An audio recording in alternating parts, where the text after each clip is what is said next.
ವಿದ್ಯಾ ದದಾತಿ ವಿನಯಂ ವಿನಯಾ ದದಾತಿ ಪಾತ್ರತಾಂ ಎಂಬ ಹೇಳಿಕೆಯಂತೆ ವಿದ್ಯೆಯಿಂದ ವಿನಯವು, ವಿನಯದಿಂದ ಯೋಗ್ಯತೆಯು ಹಾಗೂ ಆ ಯೋಗ್ಯತೆಯಿಂದ ಉತ್ತಮ ಪ್ರಜೆಯನ್ನಾಗಿ ನಿರ್ಮಾಣ ಮಾಡುವ ಒಂದು ಮಹತ್ ಉದ್ದೇಶದಿಂದ 1991ರಲ್ಲಿ ನನ್ನ ಜನನವಾಯಿತು.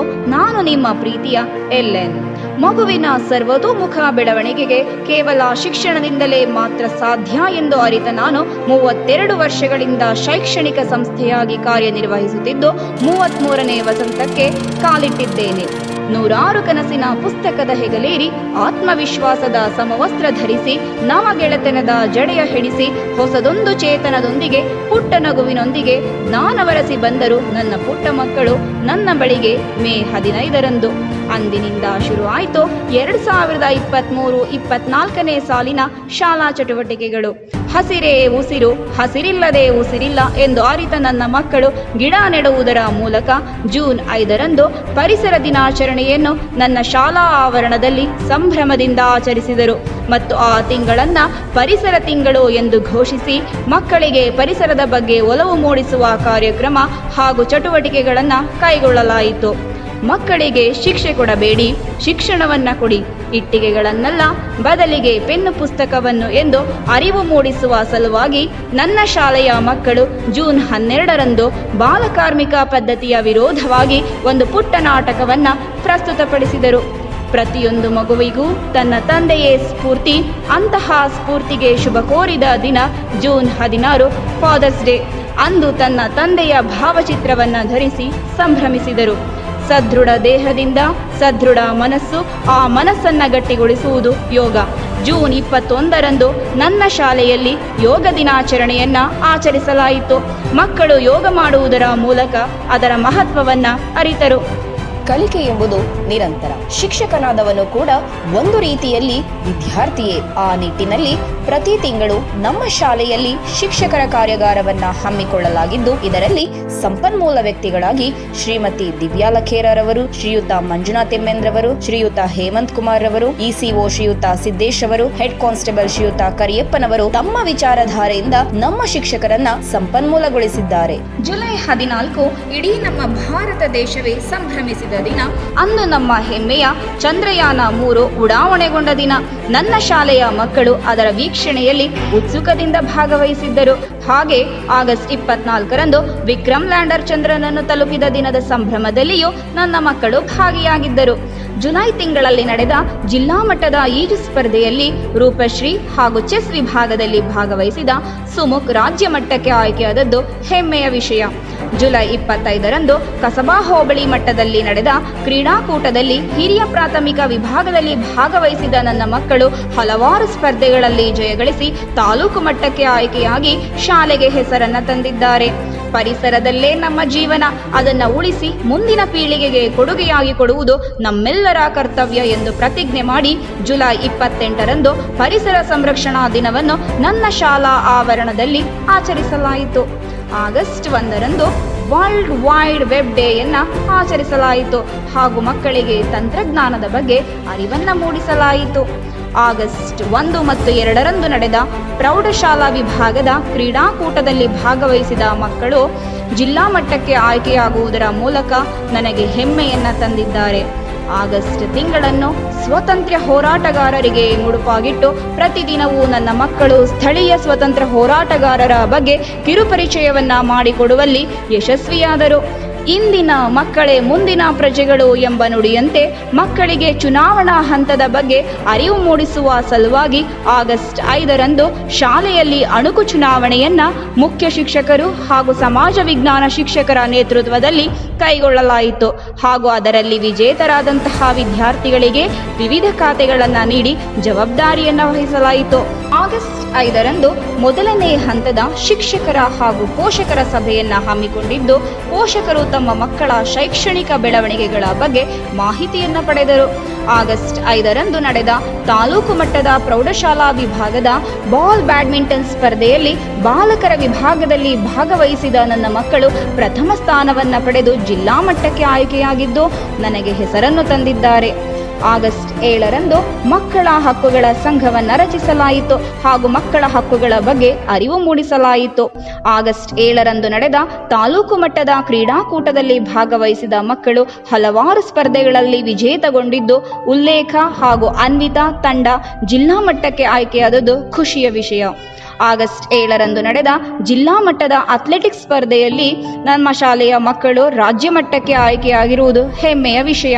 ಆಗಸ್ಟ್ 9 ಸ್ವತಂತ್ರ ಹೋರಾಟದ ಮುಖ್ಯ ಮೆಟ್ಟಿಲಾದ ಭಾರತ ಬಿಟ್ಟು ತೊಲಗಿ ಚಳುವಳಿ ದಿನವನ್ನು ಸ್ಮರಿಸಿಕೊಂಡು ಆ ದಿನದ ಮಹತ್ವದ ಬಗ್ಗೆ ಹೆಚ್ಚಿನ ಮಾಹಿತಿಯನ್ನು ಪಡೆದುಕೊಂಡರು. ಆಗಸ್ಟ್ 10ರಂದು ಹೋಬಳಿ ಮಟ್ಟದ ಪ್ರತಿಭಾ ಕಾರಂಜಿಯಲ್ಲಿ ವಿವಿಧ ಸ್ಪರ್ಧೆಗಳಲ್ಲಿ ಭಾಗವಹಿಸಿ ವಿಜೇತರಾಗಿ ತಾಲೂಕು ಮಟ್ಟಕ್ಕೆ ಆಯ್ಕೆಯಾಗಿರುವುದು ಹೆಮ್ಮೆಯ ವಿಷಯ. ಆಗಸ್ಟ್ 15ರಂದು ಸ್ವತಂತ್ರ ದಿನಾಚರಣೆಯನ್ನು ನನ್ನ ಶಾಲಾ ಆವರಣದಲ್ಲಿ ಸಂಭ್ರಮದಿಂದ ಆಚರಿಸಲಾಯಿತು ಹಾಗೂ ತಾಲೂಕು ಹಂತದಲ್ಲಿ ನಡೆಯುವ ನೃತ್ಯ ಸ್ಪರ್ಧೆ ಹಾಗೂ ಪಥ ಸಂಚಲನದಲ್ಲಿ ಭಾಗವಹಿಸಿ ನನ್ನ ಶಾಲೆಯ ಮಕ್ಕಳು ದ್ವಿತೀಯ ಬಹುಮಾನವನ್ನು ಪಡೆದು ನನಗೆ ಹೆಮ್ಮೆಯನ್ನು ತಂದಿದ್ದಾರೆ. ಆಗಸ್ಟ್ 18ರಂದು ನಡೆದ ಪ್ರೌಢಶಾಲಾ ವಿಭಾಗದ ಹೋಬಳಿ ಮಟ್ಟದ ಕ್ರೀಡಾಕೂಟದಲ್ಲಿ ಭಾಗವಹಿಸಿದ ಮಕ್ಕಳು ಬಹುಮಾನವನ್ನು ಪಡೆದು ತಾಲೂಕು ಮಟ್ಟಕ್ಕೆ ಆಯ್ಕೆಯಾಗಿದ್ದಾರೆ.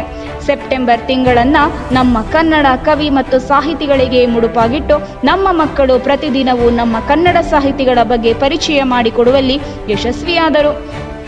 ಸೆಪ್ಟೆಂಬರ್ 2 ಇಸ್ರೋ ಸಾಧನೆಯ ಇನ್ನೊಂದು ಹೆಜ್ಜೆ ಆದಿತ್ಯ L1 ಅದರ ಉಡಾವಣೆಯನ್ನು ಮಕ್ಕಳು ಶಾಲಾ ಮಟ್ಟದಲ್ಲಿ ವೀಕ್ಷಿಸಿ ವಿಜ್ಞಾನದ ಬಗ್ಗೆ ಹೆಚ್ಚಿನ ಮಾಹಿತಿಯನ್ನು ಪಡೆದುಕೊಂಡರು. ಹಾಗೂ ಅದೇ ದಿನ ನನ್ನ ಪುಟಾಣಿಗಳು ತುಂಟ ಕೃಷ್ಣ ಹಾಗೂ ಮುದ್ದು ರಾಧೆಯರ ವೇಷ ಧರಿಸಿ ಕೃಷ್ಣ ಜನ್ಮಾಷ್ಟಮಿಯನ್ನು ನನ್ನ ಶಾಲಾ ಆವರಣದಲ್ಲಿ ಶಿಕ್ಷಕರೊಡಗೂಡಿ ಆಚರಿಸಿದರು. ಜ್ಞಾನವೇ ಬೆಳಕು, ಶಿಕ್ಷಕರೇ ಬೆಳಕಿನ ಮೂಲ, ಬೆಳಕಿನ ಮಾರ್ಗದರ್ಶಕರಿಗೆ ನಮಿಸುವ ದಿನ ಶಿಕ್ಷಕರ ದಿನಾಚರಣೆ. ನನ್ನ ಶಾಲೆಯಲ್ಲಿ ಮಕ್ಕಳು ಸೆಪ್ಟೆಂಬರ್ 9ರಂದು ಶಿಕ್ಷಕರ ದಿನಾಚರಣೆಯನ್ನು ಆಚರಿಸಿ ಗುರುಗಳಿಗೆ ನಮಿಸಿದರು.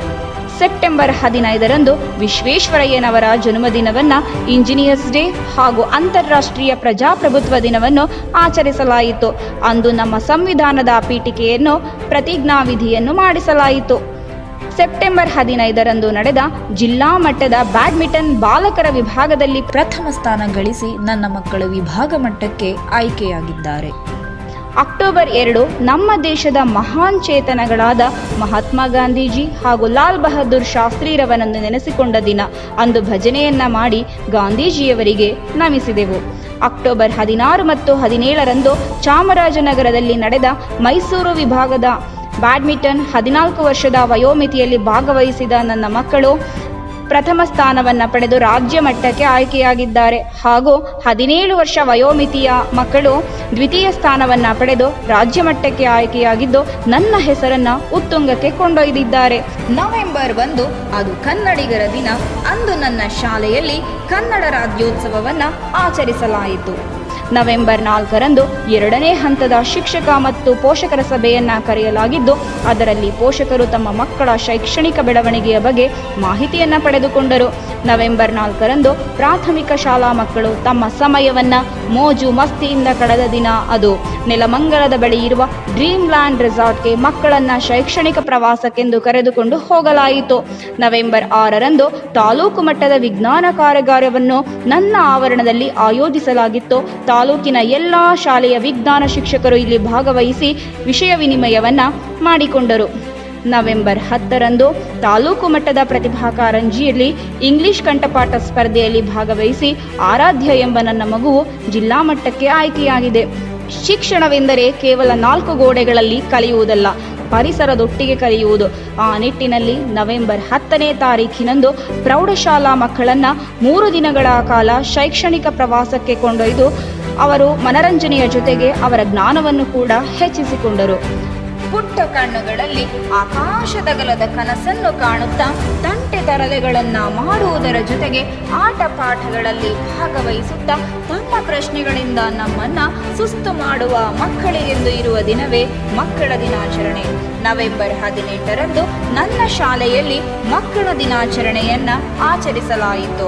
ನವೆಂಬರ್ 27ರಂದು ಸಂವಿಧಾನ ದಿನಾಚರಣೆಯನ್ನು ಆಚರಿಸಿದ್ದು ಮಕ್ಕಳು ಸಂವಿಧಾನದ ಪೀಠಿಕೆಯನ್ನು ಪ್ರತಿಜ್ಞೆಯಾಗಿ ಮಾಡಿ ಸಂವಿಧಾನದ ಪೀಠಿಕೆಯ ಮಹತ್ವವನ್ನು ಅರಿತರು. ನವೆಂಬರ್ 30ರಂದು ಶಾಲಾ ವಾರ್ಷಿಕೋತ್ಸವದ ಅಂಗವಾಗಿ ಪೋಷಕರಿಗೆ ವಿವಿಧ ಆಟೋಟ ಸ್ಪರ್ಧೆಗಳನ್ನು ಏರ್ಪಡಿಸಲಾಗಿತ್ತು ಹಾಗೂ ಪೋಷಕರು ಇದರಲ್ಲಿ ಸ್ಪರ್ಧಾತ್ಮಕವಾಗಿ ಭಾಗವಹಿಸಿದರು. ಡಿಸೆಂಬರ್ 7ನೇ ತಾರೀಕಿನಂದು ಹಾಸನದಲ್ಲಿ ನಡೆದ 14 ಮತ್ತು 17ನೇ ವಯೋಮಿತಿಯ ವಿಭಾಗೀಯ ಮಟ್ಟದ ಬಾಲ್ ಬ್ಯಾಡ್ಮಿಂಟನ್ ಸ್ಪರ್ಧೆಯಲ್ಲಿ ಭಾಗವಹಿಸಿದ ನನ್ನ ಮಕ್ಕಳು ವಿಜೇತರಾಗಿ ರಾಷ್ಟ್ರ ಮಟ್ಟಕ್ಕೆ ಆಯ್ಕೆಯಾಗಿದ್ದು ಕೇವಲ ನನಗಷ್ಟೇ ಅಲ್ಲ, ನಮ್ಮ ಜಿಲ್ಲೆ ಹಾಗೂ ರಾಜ್ಯಕ್ಕೆ ಹೆಸರು ತಂದಿರುವುದು ಅತೀವ ಸಂತೋಷವನ್ನುಂಟು ಮಾಡಿದೆ.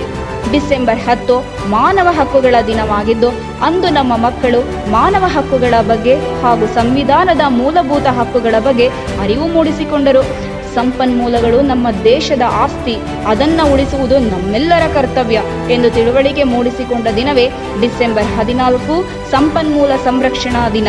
ಅಂದು ಮಕ್ಕಳು ಸಂಪನ್ಮೂಲದ ಮಹತ್ವದ ಬಗ್ಗೆ ತಿಳಿದು ಅದನ್ನು ಮುಂದಿನ ಪೀಳಿಗೆಗೆ ಸಂರಕ್ಷಿಸುವುದು ಎಷ್ಟು ಮುಖ್ಯ ಎಂದು ಕಂಡುಕೊಂಡರು. ಡಿಸೆಂಬರ್ 22ನೇ ತಾರೀಖಿನಂದು ಅಂತಾರಾಷ್ಟ್ರೀಯ ಗಣಿತ ದಿನಾಚರಣೆಯನ್ನು ಆಚರಿಸಲಾಯಿತು.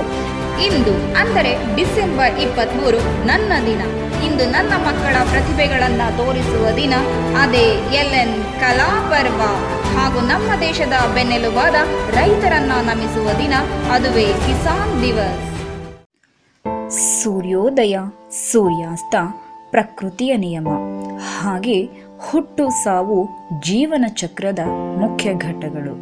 ಈ ಘಟ್ಟದ ದುಃಖಕರ ಸಂಗತಿ ಎಂದರೆ ಈ ನನ್ನ ಅಸ್ತಿತ್ವಕ್ಕೆ ಅಡಿಪಾಯ ಹಾಕಿದ ಮಹಾನ್ ಚೇತನವಾದ ಅಶ್ವಥ್ ಕಡಬರವರು ಅಗಲಿರುವುದು ನಮ್ಮೆಲ್ಲರಿಗೂ ತುಂಬಲಾರದ ನಷ್ಟ. ನೀವು ಮರೆಯಾದರೂ ನಿಮ್ಮ ಸಾಧನೆ ಮರೆಯಲಾಗದು. ನೀವು ನಮ್ಮ ಮನಗಳಲ್ಲಿ ನಿತ್ಯ ನೂತನ ನಿರಂತರ ಶಕ್ತಿ. ಹಾಗೆ ಭವಿಷ್ಯದ ಸಾವಿರಾರು ಕನಸುಗಳನ್ನು ಹೊತ್ತು ನನ್ನ ಬಳಿಗೆ ಬಂದ ನನ್ನ ಮಗುವಾದ ಸಂಗೀತ H 9ನೇ ತರಗತಿ ಅನಾರೋಗ್ಯದ ಕಾರಣದಿಂದ ನಮ್ಮನ್ನೆಲ್ಲ ಅಗಲಿರುವುದು ವಿಷಾದನೀಯ ಸಂಗತಿ. ಜೀವನ ಎಂದಿಗೂ ನಿಂತ ನೀರಲ್ಲ, ಸದಾ ಚಟುವಟಿಕೆಯಿಂದ ಕೂಡಿರುವ ನಿತ್ಯ ನೂತನ ನಿರಂತರ ಪ್ರಕ್ರಿಯೆ. ಬಂದದ್ದೆಲ್ಲ ಬರಲಿ, ಭಗವಂತನ ದಯೆ ಇರಲಿ ಎನ್ನುತ್ತಾ ಧನಾತ್ಮಕವಾಗಿ ಚಿಂತಿಸುತ್ತಾ ಇಂದಿನ ಈ ಸಂಭ್ರಮದಲ್ಲಿ ಭಾಗಿಯಾಗೋಣ. ನನ್ನ ಈ 33 ವರ್ಷದ ಸೇವೆಯು ಹೀಗೆ ಮುಂದುವರಿಯಲು ಹಾಗೂ ಉತ್ತಮ ಶೈಕ್ಷಣಿಕ ಸಂಸ್ಥೆಯಾಗಿ ಬೆಳೆಯಲು ನಿಮ್ಮೆಲ್ಲರ ಸಹಾಯ ಮತ್ತು ಸಹಕಾರ ಅಗತ್ಯ. ಅದು ಹೀಗೆ ಮುಂದುವರಿಯುತ್ತದೆ ಎಂದು ನಂಬಿರುವ ಇಂತಿ ನಿಮ್ಮ ಪ್ರೀತಿಯ LN.